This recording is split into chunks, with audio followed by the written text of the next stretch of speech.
Okay, folks. Okay, a little later than normal, but again, as promised, but you know what we do every single Sunday. Stay hired Sunday. If you're new around here, let me introduce myself really, really quick because I gotta pass the mic over to the I believe it was 26. She turned 26 this week, and I gotta make sure Well, I we gotta like make you. sure we give her flowers on her birthday week as she celebrated. So for the newcomers over here, name as one Crookshank. I am your one and only Move Swiftly speaker, former Division One college football player, and current five-time, soon to be six-time. Been working on it all morning and all afternoon. Been getting all the stuff right. Soon to be six-time published author and educator. What I do, what I created, the whole Move Swiftly framework is taking the lessons that you learn on the team, teamwork lessons that you learn on the football field, and aligning them with businesses and business owners, so they have a staff and a group of employees that moves as efficiently as a championship high school or youth football team. Obviously, what Kimberly does is very conducive to that. So I'll let her tell you all about it, and then we'll go from there. Thank you, Hassan, for the beautiful introduction. And yes, I was telling someone before we started that I celebrated my birthday week. Went Yes. fishing yesterday with a friend, went to lunch with my mom. Today I met my good friend and her Mhm. husband for lunch who are passing through on the way home to Georgia. And so it was amazing. But Is I'm that a new Kimberly Blue. haircut too, by the way? Yeah, well, It's, for today. Um, yes. Mhm. I'm Kimberly with Art and HR Solutions. I'll help businesses make it by staying ahead of the curve with innovative solutions for your Mhm. people. Yes, and let's get right into it because we picked up on something last week that I've been dying to get back to. Seeing that this week, what's crazy, Kimberly, is this week. So the school I teach at, we've had visitors from the UK. They've been Okay. with us all week and getting to know them and getting to know their lifestyle and the teachers and how they write in cursive. That's their main thing and what they value there versus what we value here. I mean, you talk about this DEI thing, and again, it further made no sense in terms of how it was explained to me. And you did some research, as you do. That's why you're Kimberly Blue, as to what it entails, what it's all about, especially being it's George Mason. It was George Mason you're at, right? The Patriots, right? Being on these college campuses, I know I've been to several colleges. My high school was kind of a college prep high school, so when you talk about DEI, it still is really, really fuzzy to me. And you did your research and you were able to come up with some information where we can kind of come back to it, seeing that, again, if you guys recall last week, she wasn't going to comment on something. I pulled out an article. She wasn't going to comment on it until she dug into it, did her research, did what she had to do. And here we are back on her birthday weekend that she did it. So I'll give you the floor to kind of speak on it. Okay. So there's been a lot of talk about D&I and people changing the way they do it. Hmm. And there is a place for it. Don't get me wrong, like we spoke about, but I want people to be chosen on their merit and not biometric. And I said that kind of like you ban the box on if somebody has, something in their background. And for me, banning the box on race and gender would further diversity efforts, right? So Hmm. there is a place for it, but let's focus on the outcomes. And with all the different articles and all the noise that you see, that was my one takeaway is that they're focusing on picking the right person for the right role. And one of the main things that and you might have heard this before, one of the main things they're doing is setting up their interview process to match the job so they get the right candidate. Hmm.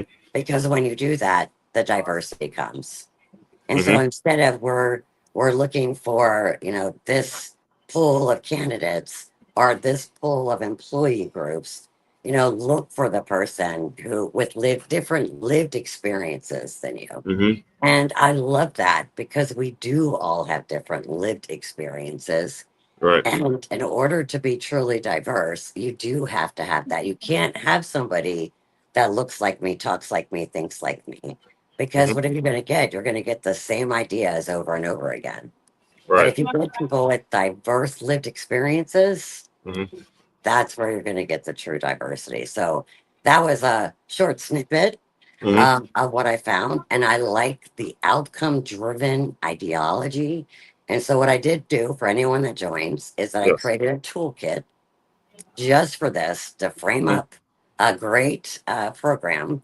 And after the show, whoever joins, if you'd like it, you reach out Hmm. and we will send it to you.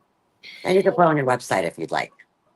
So when you bring up lived experiences, it's actually taken me back to all week. We've had so many things to do with these kids. I mean, I have literally hit the bed at after and been out like to the point where I mean, you know, you're gonna take a little nap and next thing you know, it's like, 12, 1 a.m. in the morning because you were out because we went to a restaurant, then we went to like, do some marine life discovery with the kids, then we did a beach cleanup and they're still gonna be here tomorrow, and Tuesday is going to be kind of like the goodbye. But the reason I'm bringing it up is because when you talked about lived experiences, what we did Monday, I thought was an unbelievable lived experience for these kids that they're never going to forget.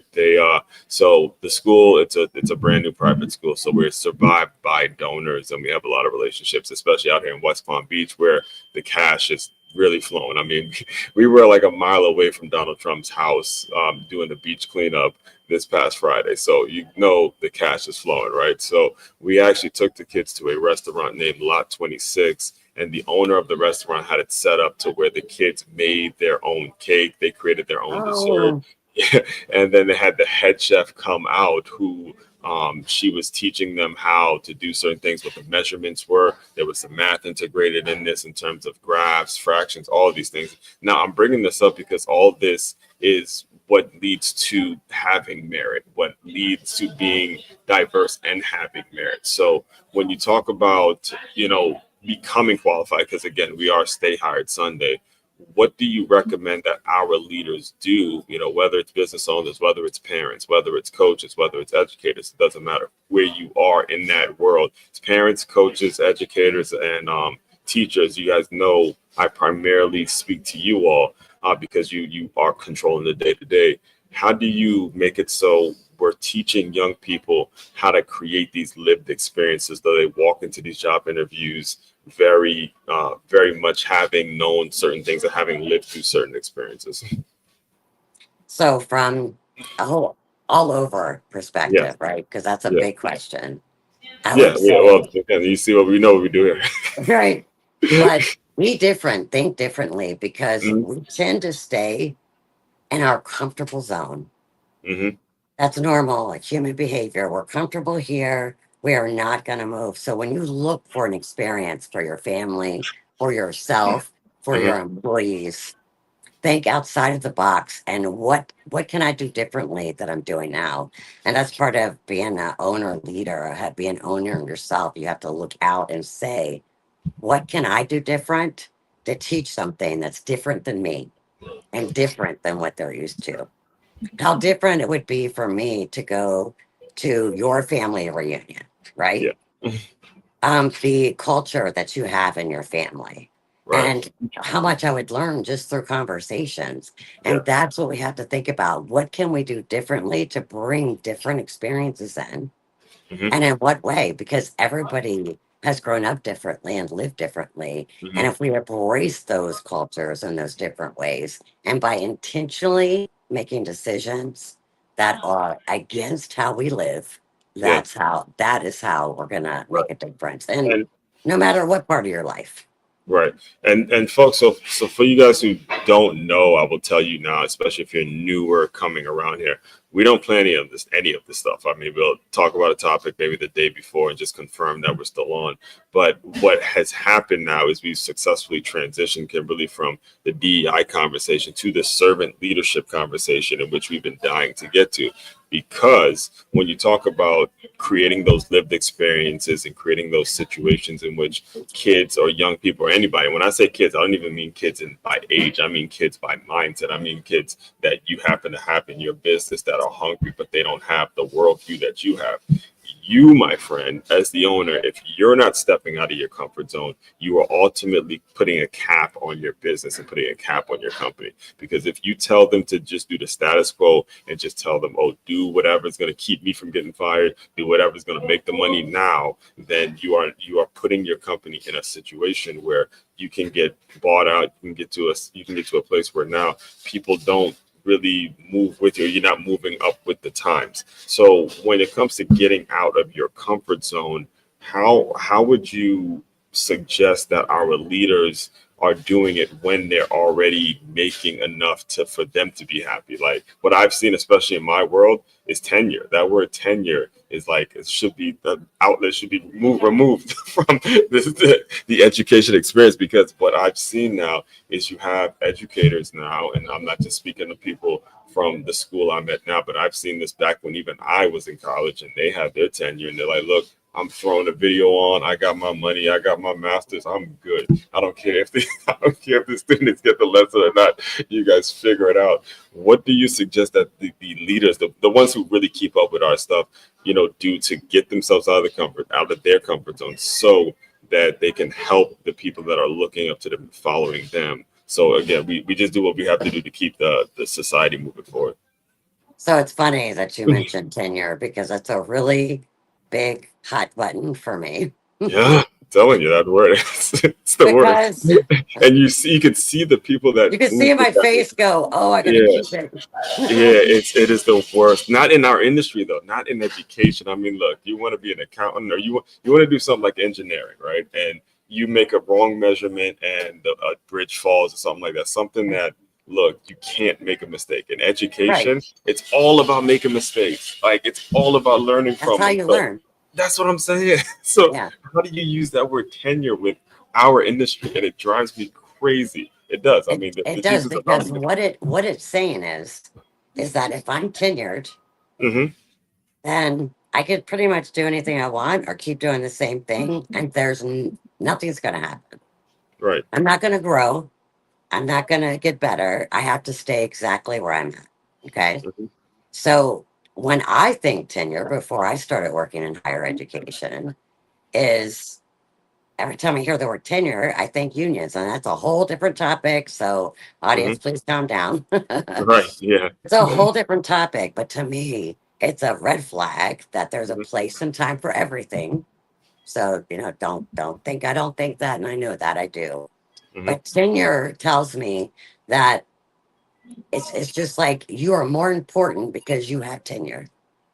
So what Exactly. you're saying is that we can't bring anything new to the table or better hmm or think differently because we don't have tenure.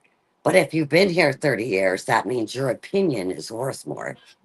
hmm When we get out of that mindset that someone tenured, that right there is the issue hmm when it comes to even diversity.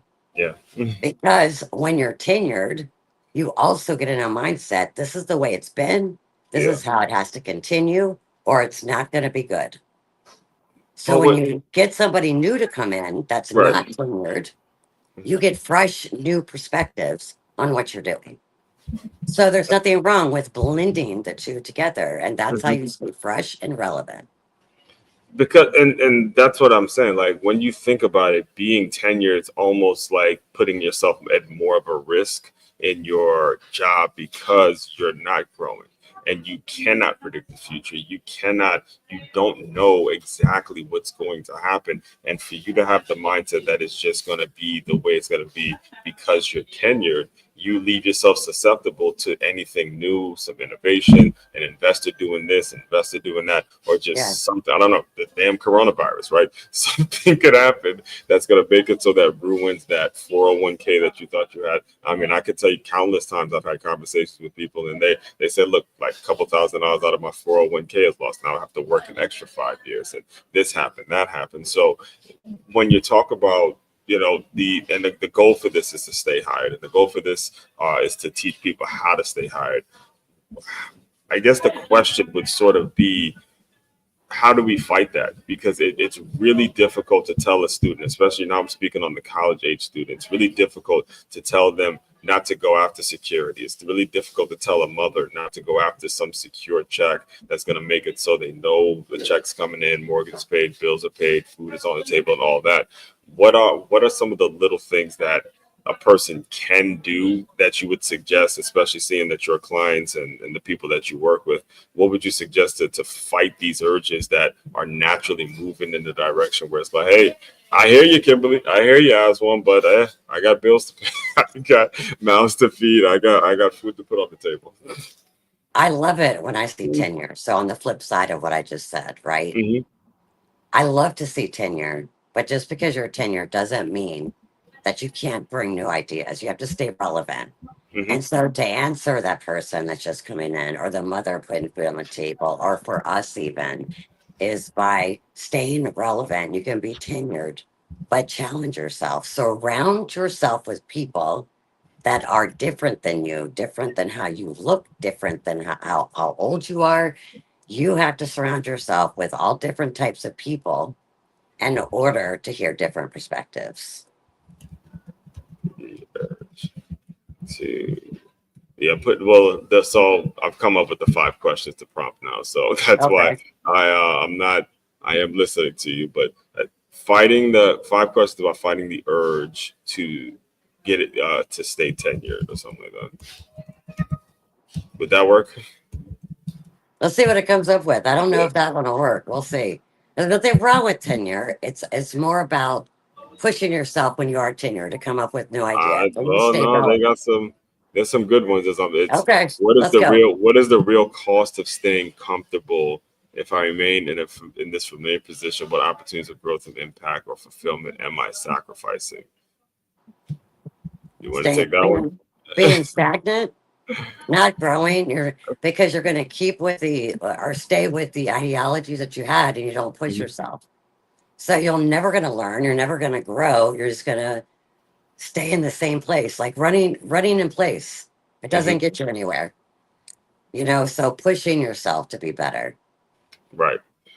And I want to kind of break this one down into dollars and cents too, because when you talk about real cost, it does cost to stay comfortable. Okay, because if you have a certain budget and you're like, look, I'm paying only for this and this, but you know it's going to break down after, I don't know, let's say, actually me and my girl, we were having a conversation yesterday about buying kids Jordans, right? And Mm, I it wasn't just her. I've had this. I actually did a whole episode on this like 2 years ago, before, well, long before I actually met her, and I titled it "Buying Jordans versus Paying for a Child Tutor, a Children's Tutor," and I actually broke down the cost of what it would cost to pay for Jordans versus what it would cost to get your child a tutor, and it was virtually the same amount of numbers versus a pair of Jordans that kids are going to wear. They're going to get them all scruffy. They're going to grow out of them.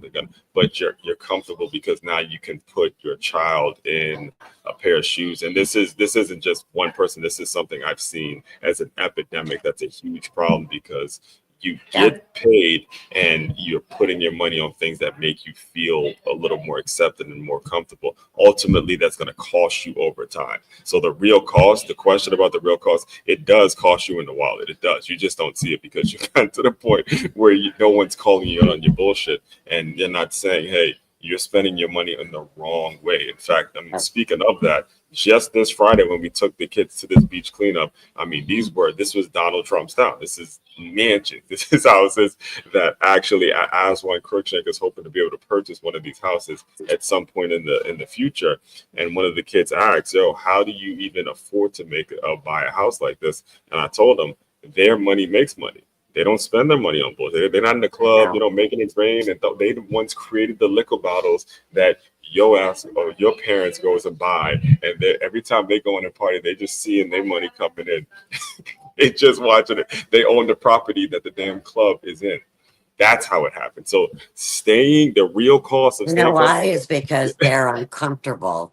That's They're my point. stay Mhm. uncomfortable. That's how you do it. Yeah, and that's the saying that I love is you gotta be so comfortable with the feeling of being uncomfortable. That Yes. and that only happens, folks. And I mean, I feel like I've said it it's gotten here every single Sunday. That only happens when you really give a shit about the work you're doing. When you care so much that on a Sunday that is a quote unquote day of rest, you're gonna find the time to put in the work. You're gonna find the time, no matter what you did the weekend. You're going to find the time because you love it that much.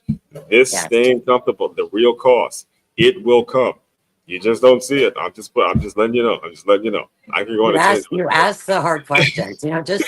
Just like when you mentioned DNI last week. I mean, I was like, I was uncomfortable. I was uncomfortable because everything was new and coming out quick.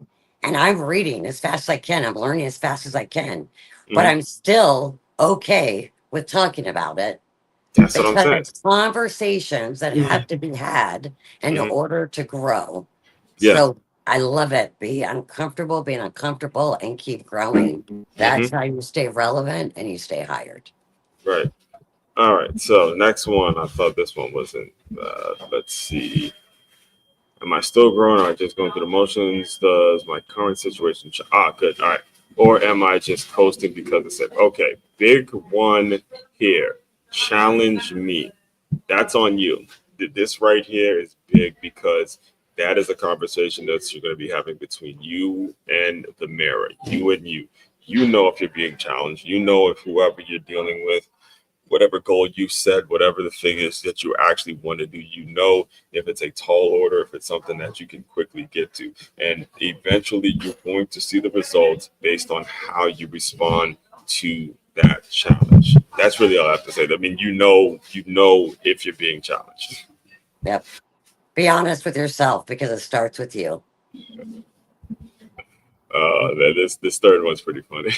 Okay, the younger version of me be proud of this comfort zone. Is that what I dreamed of or have settled somewhere along the way? Ouch. Okay, this one's actually pretty big. I will go. I will go first. The younger version of me would have sort of said, I see what you're doing. It's just I didn't expect it to be doing it without the backing of an NFL team. Like that was the goal. The goal was to be working for an NFL team, and then the fact that I went out and I did that, and I saw the way things worked. I saw how many other people were doing it, like from a consulting contract standpoint, from their own books, from their own property, and the way that the NFL works. Then it was like, okay, me being with an NFL team is me actually staying in my comfort zone versus going and create something on your own and then allowing the entire NFL and football world to come to you. So I guess yes and no, but I'm still writing the script on that one. I'm not even close to being done. I would say mine is the same. Right. So I remember the pivot, like I saw myself in a leadership role, of course, right? Yes. And helping leaders and, executives, think differently when it comes to leadership. It's not the old box, way. It can't be that way in order to grow. Hmm. But like you, I expected to be doing it at a corporation. And Right. not that we don't have full-time jobs, right? Because we Right. do. We're Right. still writing the story. Right. However, Exactly. I remember that pivotal moment, and I spoke about this before, when my coach said, "Are you ready to do it or not?" Hmm. And I was like, "Yes, yes, I'm ready to do it." And I was scared out of my head. Yeah. Yeah. Like, how am I going to do this? And there's nobody back here but me, Exactly. you Exactly. It's just know? and that well that's pretty much what well you kind of already answered it, but number four is what is keeping me from leaping? Is it the fear of failure, judgment, starting over, or just the Yes, fear of the all of unknown? those things. Yeah, all of it. Um But you have to do it, and you have to keep like we do. We keep showing up. We keep right. showing up every single Sunday, and that's what we have to do for our business. We have to do it for ourselves as leaders, as educators, as coaches. We have to keep doing that because in order for us to stay relevant, we have to push ourselves, and that's exactly what business owners need to do. And I'll close it. Well, I'll close this question out with a story. So before we started recording, we're recording this right now. If you're listening to this on the Move Swiftly pod, by the way, every Sunday these will be on the Move Swiftly podcast as well. Now, so if you're listening to this live, just know it's about two. We started 2:30 p.m. I sat down here and started working at around close to 12. It was a little bit after. Yeah, no, it was around 11, 12. And the first article I wrote was about a video that I put out a whole year ago that was about, Under Armour, who founded the company, a bunch of stuff, because this whole week I'm going to be talking about systems and what systems align. So if it's not out there, then you have to start from scratch. the thing that I picked up on as I was writing that is, even though the damn video came out a whole 11 months ago, it's still relevant today. So if you don't put it out, you just don't know if it's going to work. Like, well, I'll say it like this: the guarantee, if you don't put it out, is you're not going to get there. If you don't put it out wholly, authentically, as often and as frequently as you possibly can, you won't get there. All right, if you don't do it. Now, when it is out there, you stand a chance, and more importantly, you start to ask yourself, you start to see where the flaws are in yourself, and you can keep showing up every day. Then the Yes. opportunities come to you. But if you don't do it, it just isn't going to happen. And if you're okay with that shit, that's good riddance. But you won't last around here too often. So we'll see you somewhere. Being that person that didn't that's complaining or finding an excuse as to why you didn't make it. So we'll leave that one there. And then finally, number 5: how could I benefit if I choose discomfort over tenure? Could my risk empower others, family, team members, or my audience to pursue bold moves? All right, well, That sounds like a really long question. yeah, it's a long one. It's a long one. We'll break it down though. How could I benefit if I choose discomfort over tenure? Could my risk empower others, family, team members, or my audience to also pursue bold moves? 1,000% yes. 1,000% yes. I wonder if I it's agree. still okay. Yes. All right. Let me see if I can share my screen real quick. So, not to do any plugs, but I just want to show you guys so you have some context here. All right. So, right here is where I, like, literally, as I was wrapping up or I was getting ready to do this, I put this video or this live stream together. And this guy from Maryland, you know him, founder of Under Armour, Kevin Plank, and the whole thing. He's going to be the feature this week. And it's because the moves that he made empowers the people that were around him. And again, you know that area, you know it that very well. You know what he means to that area. Whenever you see that UA logo, it's more than a logo because you know that somebody put their work in, and it's like, man, just this one little concept, and now he's built a worldwide brand. So yes, your audience, especially for your audience, you're going to pursue bold moves, but you have to really, really be all about it. You have to be willing to put the work in. And I'll leave it at that. I'll let you close it out. I would say I love the bold moves. Mhm. You have to be bold, different, and push yourself to be different and surround yourself with different and who have the same mindset. Because once you make that decision, it's made and you have to move forward. And your old life is not going to get you to your new life. Right. So, live boldly, make bold decisions in your leadership and for your business, and just don't ever quit. And if you need partners, there's Hmm. people out there that are willing to help you Yes. make it and to make different things. Hmm. I think about when you were talking, I was thinking about our very first podcast to right now. Yeah. I want everyone to go pull it up. Yeah. Just pull it up really quick. I'll pull it up. And Now that I've it's, learned how to do this real time. yeah, I know, right? Are you seeing it? Oh, Not wait. yet. Mm, all right. So our very first one to now, but we kept doing it no matter how All many times we messed right. up. Let's see. This was, look at where 1 year ago NIL transfer portal. So this is my year ago, and this was her 11 view stay hired Sunday 5 months ago, folks. Are you seeing that? And just the difference of, Let me move this. okay, There it is. Oh man, I have the same shirt on. Okay, folks, here we are. As one crochet here, Bruce Fifty speaker, former Division I college football player, and current five-time published author and educator. Here for the first ever weekly live stream called Stay Higher weekly live streams. We're here every single. I forgot the Sunday, but yeah, you guys can see the point. We've been doing this a long time, and there's absolutely zero plan. I even had the little StreamYard thing here. Didn't know how to remove that yet. Let's see what else was going on. I think if they just go and look at it, And Right. but that's what you have to do. You have to, because I was uncomfortable. I was scared. I'm like, I don't know if I can do this. Man, You yeah, this know, is a trip down it memory lane. I didn't even sometimes I don't even be looking at it sometimes. So